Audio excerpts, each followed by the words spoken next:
No vídeo de hoje, a gente vai aproveitar as Olimpíadas para falar um pouco sobre ciência do esporte e o jogo sujo do doping. Fique por dentro agora!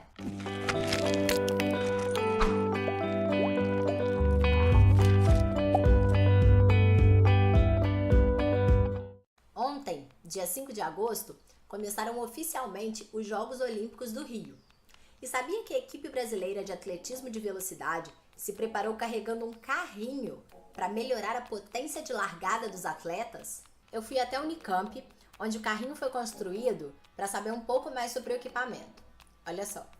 Então, o carro de resistência variável, que foi desenvolvido em parceria com a Faculdade de Ciências Aplicadas da Unicamp em Limeira, ele é um carrinho construído aqui na Unicamp, onde ele tem uma célula de carga acoplada nesse carrinho. Então o atleta, através de uma fita, de um velcro, acopla isso no seu corpo, e nas situações de largada ou em outras situações, se for o caso, nós estamos trabalhando com a largada baixa nas provas de 100 metros e 200 metros, ele então, ao tracionar esse carrinho, ele tem a determinação da força que é aplicada nesse carrinho e no sensor de velocidade colocado numa das rodas desse equipamento, ele mede a velocidade com que está fazendo isso. Então a relação entre força e velocidade nos dá a potência que ele está tracionando, porque ele precisa de uma carga adicional para poder melhorar essa potência na largada. E a gente sabe que a largada na prova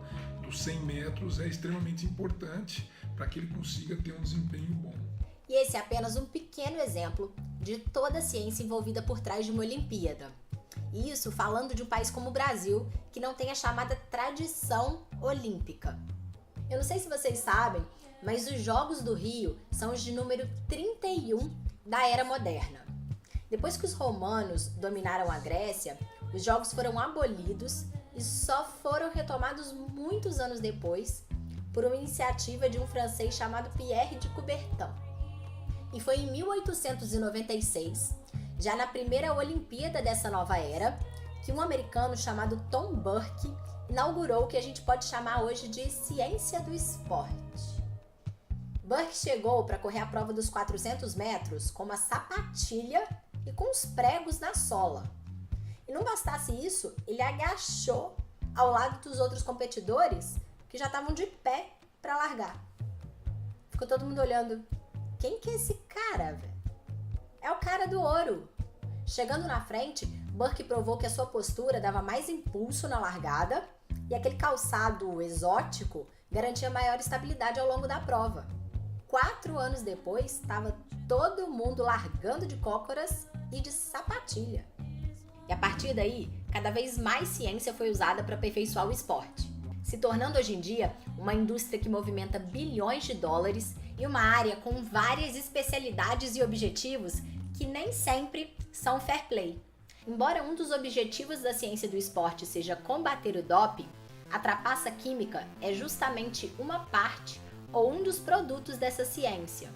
Na antiguidade, a chamada era olímpica grega ficou caracterizada pelo espírito de competição, desenvolvimento de habilidades físicas e lemas famosos como mais rápido, mais alto, mais forte ou mente sã, corpo são.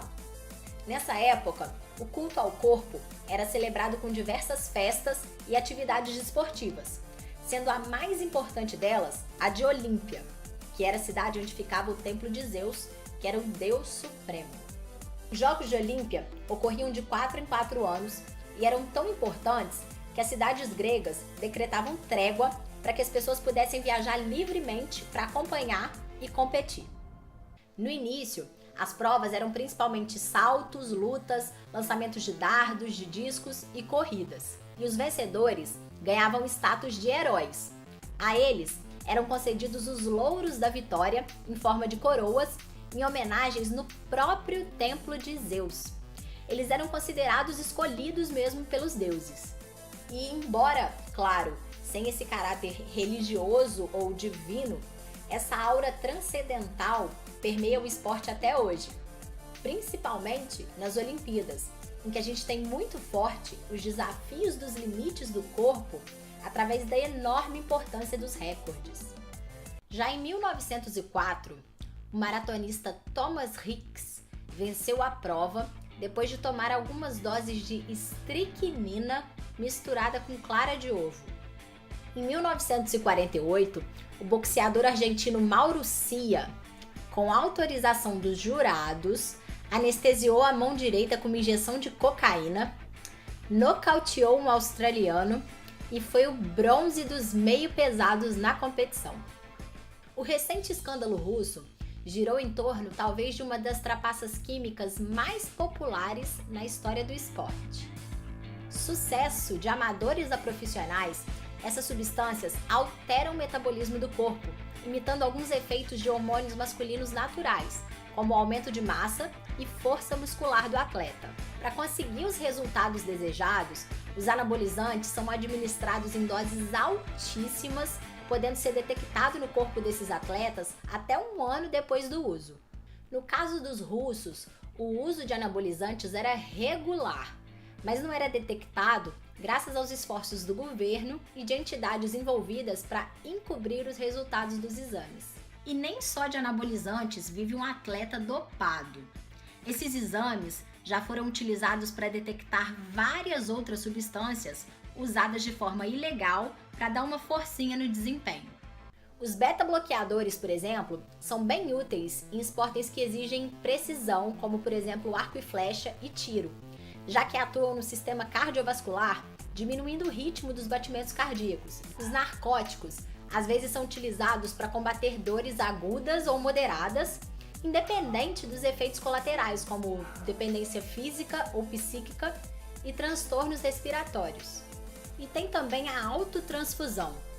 Incluída na lista do doping apenas em 1985, as injeções de sangue eram populares entre a equipe de ciclismo norte-americana.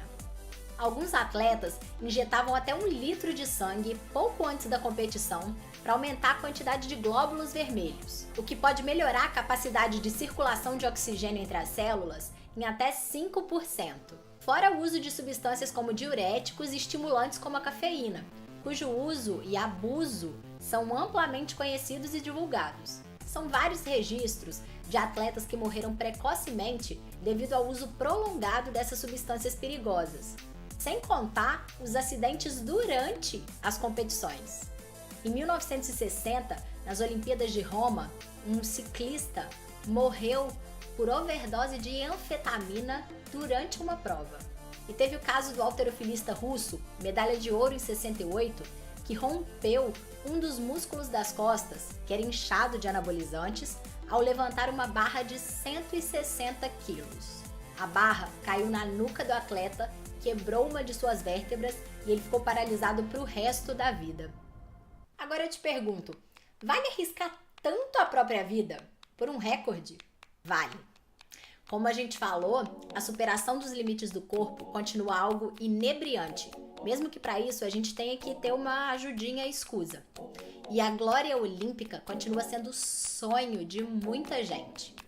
O halterofilista canadense Jacques Demers chegou a injetar urina alheia na própria bexiga para escapar do exame antidoping. A história do canadense, no entanto, terminou bem inglória. Fora esse episódio vexaminoso, ele foi pego pelo contrabando de esteroides e banido do esporte. Bom, por hoje esse foi o Por Dentro. Espero que vocês tenham gostado. Um beijo. Tchau!